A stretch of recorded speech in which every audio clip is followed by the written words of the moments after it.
It is the news that Celtics fans have long been waiting for. Jayson Tatum upgraded to questionable for tomorrow night's game against the Mavericks. ESPN's Shams Charania reporting Tatum is in fact expected to make his highly anticipated return tomorrow. Tatum less than 10 months removed from that devastating Achilles injury. Today we caught up with his teammate, Derek White, who we'll describe as cautiously optimistic. I have no idea what it's going to look like. He hasn't played in a really long time, and we all hope it's the best thing in the world, but there's going to be ups and going to be downs, and I think we're all willing to just work through that. And like I said, the main thing is just to win games and just do what it takes to win. And JT's a guy that can do a lot of things on the court, and so it'd be great having that.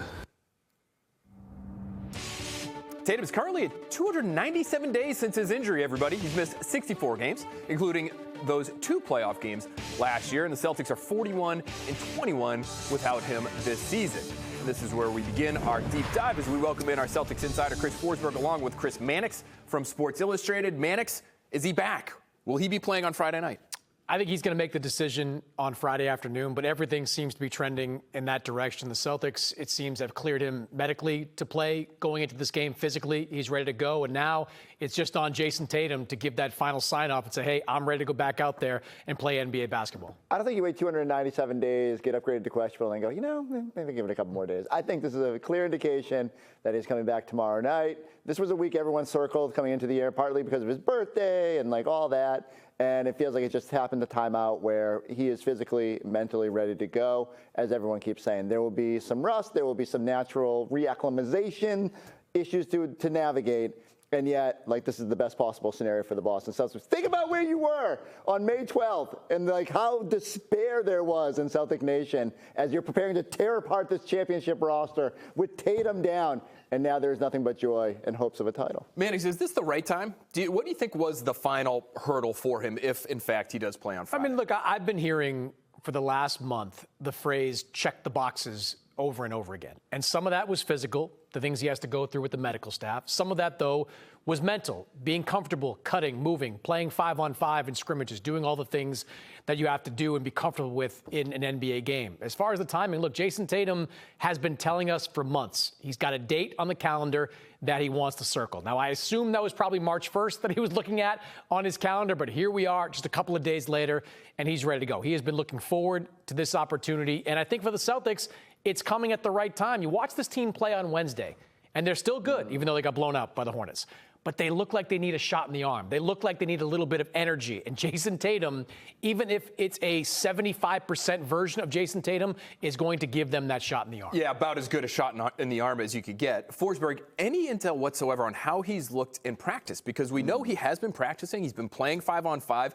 But as is the case with all things related to Jayson Tatum in this injury, it feels like that information has been kept under lock and key. So how is he looking? How do you anticipate his return will actually go? Even if you go get those main Celtic players that worked with him in that workout and you shake them down, they're not going to say anything bad, right? No one's going to tell you, hey, you looked a little rusty. Wasn't JT out there?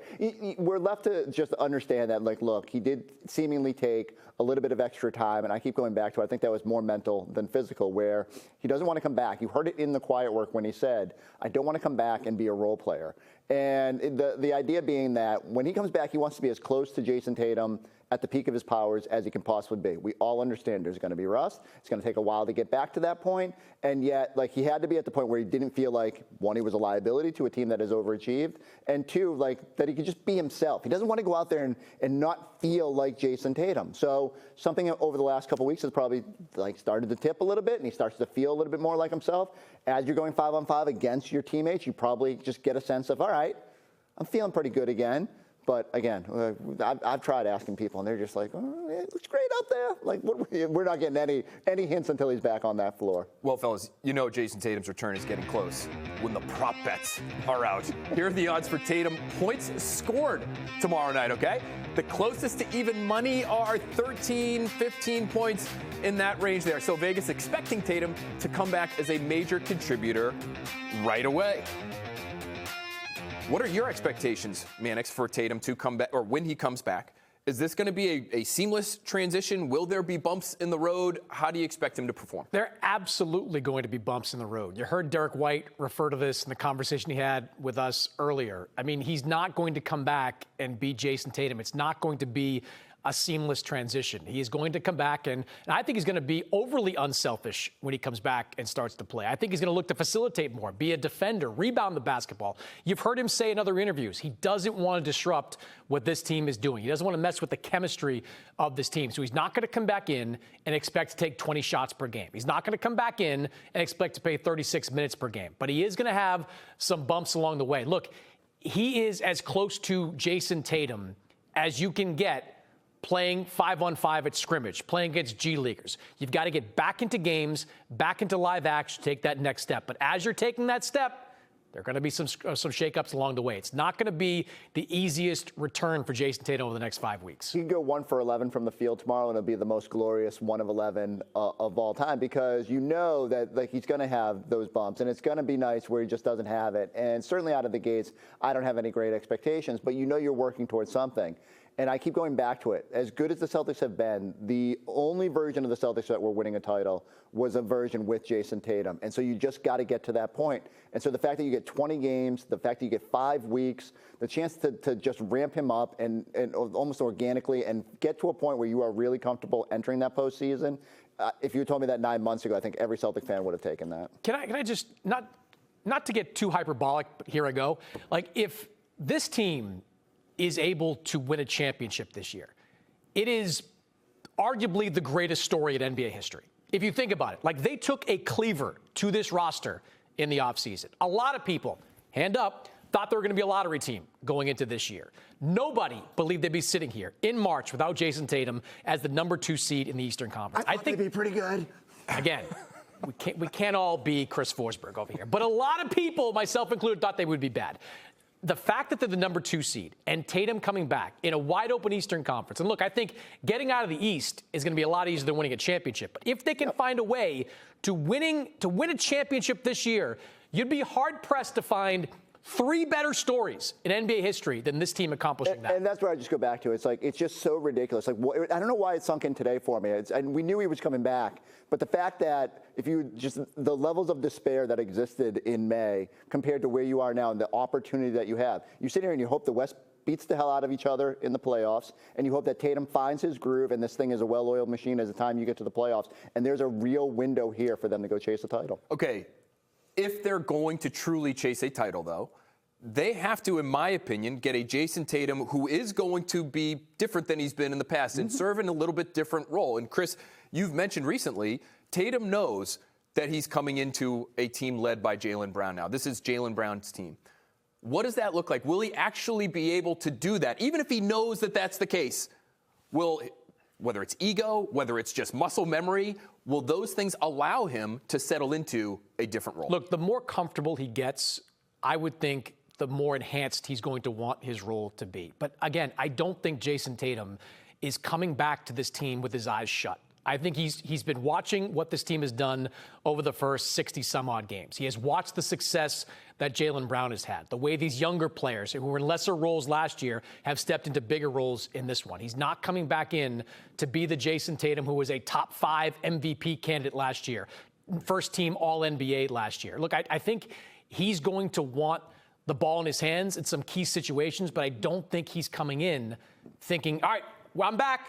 It's my ball now. It's my team. Here we go. I'm taking the last shot every single time. He is a smart player. He's not falling into that trap. Forsberg, he has been a ball-dominant guy in the past, right? Are you expecting him to just come right back in and be that player, even if he's overly unselfish, which is how Mannix put it, right, and he's trying to distribute? Is he the one who is running the show when he comes back? I'm eager to see how, for the first time in his career, he's had 60 games to just sit to the side and watch how they play, and especially to watch this year's team, which has been, you know, again, a refreshing departure from some of the habits that they've had. And I think he does have to morph his game a little bit in terms of just being quicker, you know, and not taking the air out of the basketball at times. And yet, like, there are 29 other teams that would love to have the luxury of, hey, if your biggest problem is Jayson Tatum needs to adapt a little bit to the way the Celtics are playing right now, it's a great problem to have. And they'll figure that out. It's, again, I'm eager to see, because we're going to hear from him more often now, and we're going to be able to talk to him every day and say, okay, you know, are you tweaking how you played a little bit? Like, how do you allow Jaylen Brown to thrive and make each other better in different ways now? Can't wait to see how that plays itself out. I know Boston fans are very easily triggered by the Jaylen versus Jayson debate, but I think Jaylen Brown will probably appreciate Tatum's presence as much as anybody as he comes back to this team. Like, Jaylen Brown has had to carry such a heavy burden offensively for this team this year. Leads the NBA in shot attempts, has taken his game to another level. He is going to get, at least on my ballot, that Jayson Tatum slot on first team All-NBA. But he has looked tired in some recent games. He's playing a lot of minutes. He's carrying a heavy burden on both ends of the floor. He believes he's one of the best defensive players in the league, and he is. You bring Jayson Tatum back, and even if he's only 75, 80% Jayson Tatum, that is a guy that defenses are going to be accounting for. That is a guy that immediately goes right back to the first or second spot on that opposing defense's scouting sheet. That is going to take an enormous burden off of Jaylen Brown during the minutes Jayson Tatum can play. Speaking of enormous, we're going to have an enormous pregame show tomorrow night. Maybe the most watched pregame live of the season. Hyperbole is running amok tonight.